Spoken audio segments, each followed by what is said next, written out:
Greetings, students. Welcome to the fourth video in a series on writing the lab report. In this video, we've moved on from the first major section of the lab report, the introduction, to focus on the next section, the materials and methods. This is a really important section of the lab report, even though it often is seen as the most tedious. It's really important because in science, there's a concept known as reproducibility, which is the idea that someone should be able to read what another scientist has written and reproduce to the lab just as they did it and get the same results.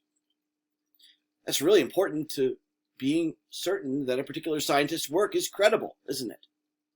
If the results can't be reproduced, then that calls into question the entire study and the findings behind it. So here you're going to restate in your own words what you did in the lab. You want to make sure to cover any measurements you made, including the measurement units. Don't leave steps out. Be as clear as you can, as concise as you can. In some labs, particularly Lab 2 and Lab 3, this may take a couple of pages.